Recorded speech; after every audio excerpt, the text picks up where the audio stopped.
So first off, I want to welcome everybody. We're going to focus on today's panel is a discussion around policy, how policy gets made in DC around cybersecurity issues.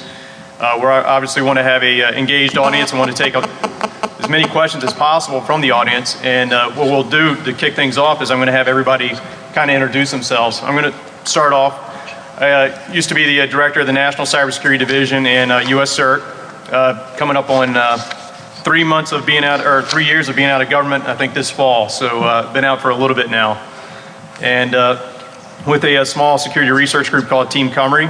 And as I mentioned, we're going to dive into particularly some of the issues around, there's been a lot of talk about cyber war and what have you. And what I'd like to do is we're going to start with Mike here in a second and work our way down the panel.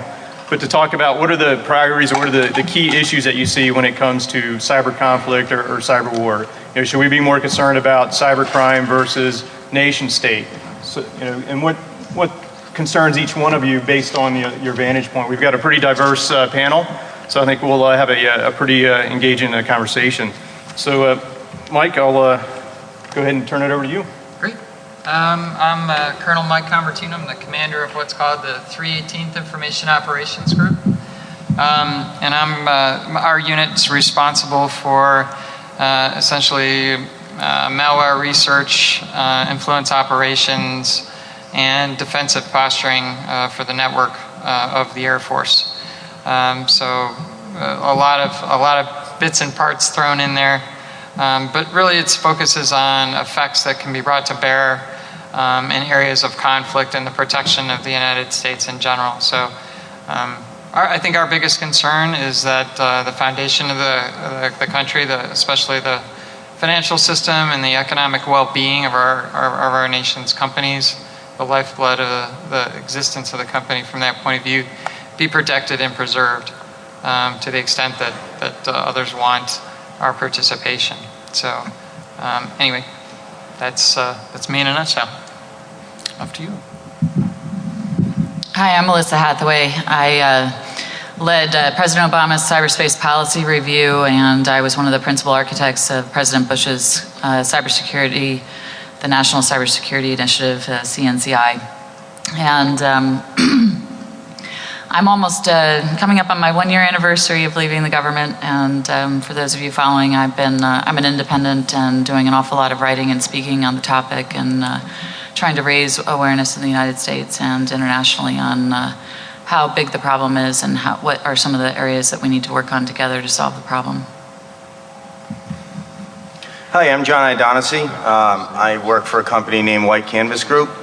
I've been involved I'm kind of here today on the board to represent sort of the tactical manifestation of all the policy. At the strategic level, we can do policy, but there's definitely somebody that's going to be affected on the practitioner side. That's where I come in. I spent over 8 years as a Navy SEAL.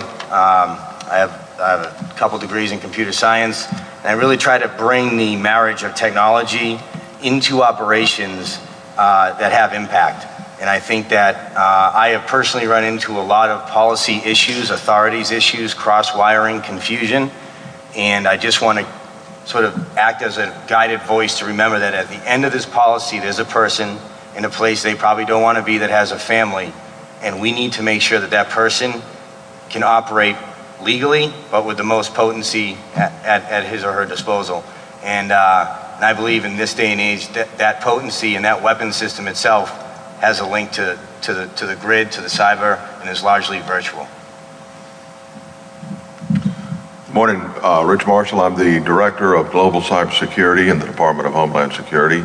I've got a job that I find really fascinating and challenging, and I'll just briefly hit on some high points.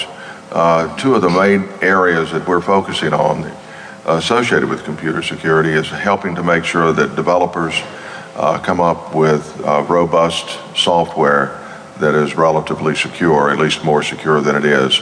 And I think some measure of success we can say that we helped influence, of course the market helped influence it as well, is that more and more of the major vendors are being a lot more careful about the software that they produce and offer. The other major concern that we have is associated with supply chain risk management. The opportunity to buy equipment, whether it's hardware or integrated circuits or software that has been produced or touched overseas, you really don't have a firm handle on who produced it, who touched it, and what undocumented features they may have introduced into that. Tom Friedman wrote a book several years ago called The Earth is Flat, or The World is Flat, and he talked about buying a computer that went through 27 countries, or excuse me, 27 companies in over 12 countries. And it's very difficult to understand what has been added to that particular product that you're buying. So that's an area that we're trying to draw focused attention to. Policy making, that is a fascinating arena, and let me give you a couple of touch points on that.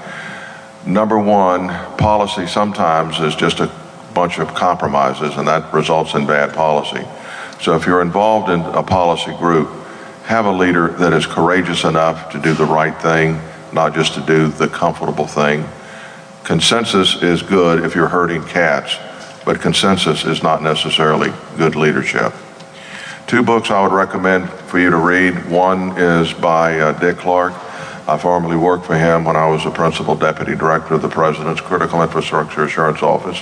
We developed a national cybersecurity strategy, which I will politely say that had it been adopted before it was overly coordinated, we probably wouldn't be having as many of the problems as we're having today. His book is Cyber Warfare, and it is an excellent read. I'm not here selling his book, so go to the library and check it out or borrow somebody else's copy, but I commend all of you to read it. It's a fascinating read. The second book I would ask you to read is by another good friend of mine, Stuart Baker. Stuart Baker has written a book called about developing policy, because he was the Undersecretary of Policy in the Department of Homeland Security for a number of years, and I'll come back to that point in a moment. But his book is entitled Ice Skating on Stilts. So the title alone can kind of give you a grasp of what it's like to formulate and announce public policy. When I was there for his book signing, when he was writing his book, he would send me various chapters to review because he was commiserating with the fact that I was coming to DHS, and I've been there 6 months and 1 week now. He said that he had been at DHS 21 years, and I said, Stu, that's impossible. You've only been there 3. And he said, well, you'll find that working in a public policy arena is measured in dog years. So I commend those 2 books to you. Good morning, Robert Rodriguez, Jerry, and folks. Welcome. It's a pleasure to be here. I'm a retired Secret Service agent. Moved out to San Francisco 2001 and was tasked with building a public-private partnership initiative, bringing in the industry, government, academia community focused on cyber. To be honest with you, I didn't even know how to spell venture capital or what ROI or business culture language was. But I quickly fell in love with the spirit of the entrepreneurial community in Silicon Valley and saw an opportunity to make a difference. And since then, I've retired and have rebooted. And I'm focused on giving the entrepreneurs a voice, advancing innovation through collaborative models, looking for change agents to get on the innovation train. There's a huge gap of awareness between the builder, the researcher, the investor, and the buyer. In particular, between the defense industrial base and Silicon Valley, which is a metaphor I use for innovation all over the globe in Silicon Valley, but you have it in Austin, you have Chicago, Boston corridor, et cetera, and the industrial military complex that President Eisenhower warned us about. My guess is the DIB is missing about 50 to 70% of emerging growth companies. When it comes to innovation, our nation cannot afford to leave any stone unturned when it comes to innovation, in particular in the dynamic environment of cyber. Good morning, I'm Mark Sox. I'm a retired Army officer, and I know it says ex-NSC, I'll get to that in just a second. In 1998, I was asked by the Secretary of Defense to move from a nice cushy job at Fort Hood, Texas, where I was running computer networks, up to Washington and join this group called the Joint Task Force for Computer Network Defense. We really didn't know what was going on in 98, and so we put together this small group to try and scope out the problem and determine how to defend Defense Department networks against this growing threat coming from foreign countries. That was in '98, and of course today we've seen what's happened with Cyber Command and many things that have come along over the past 12 years. A lot of that has been based on public policy and decisions being made strategically and at a very large level. Following September 11th, I was about to retired on a Friday, signed into the White House on a Monday morning, was asked by the President to join Richard Clark's team to develop a national strategy to secure cyberspace, to think about how do we move forward in this new world where the rules have changed. So in early 2003, that strategy was produced. That is a very big public policy document. It represents the thinking of 2002. We had a bunch of town hall meetings, and in fact, Dick Clark was even out here at Blackhat, did a talk on it during that year. But unfortunately, that document's not been updated. It is still the current standing national strategy. As Melissa pointed out, there was a policy review that was conducted last year that added to that body of knowledge, but we still don't have a strategic document that lays out a road ahead for the country at the same level as what we did. We need that. We've got to continue that talking. Mainly because things change. Technology changes, people change, the adversary changes, and we've got to keep up to date with that thinking. In latter part of 2003, I was part of the group that put together Homeland Security, created this organization that Randy's in charge of here in just a minute, the U.S. CERT. But then I left civil service at the end of '03, and I've been in the private sector since then, but continuing to work a lot of the public policy issues. Today I'm the secretary of the Communications Sector Coordinating Council, and we represent all the comms companies, Verizon, where I currently work, AT&T, Qwest, Sprint, plus the cable companies, wireless companies, and others. And we work very closely with the federal government in developing cyber policy and other types of policies for national security and emergency preparedness. What we've come to recognize is this cyber stuff is at so many levels. And in the homeland, first response, fire, police, sheriff, that world, as well as healthcare, utilities, all of that has to work, even while we're continuing to fight this big, large international cyber issue.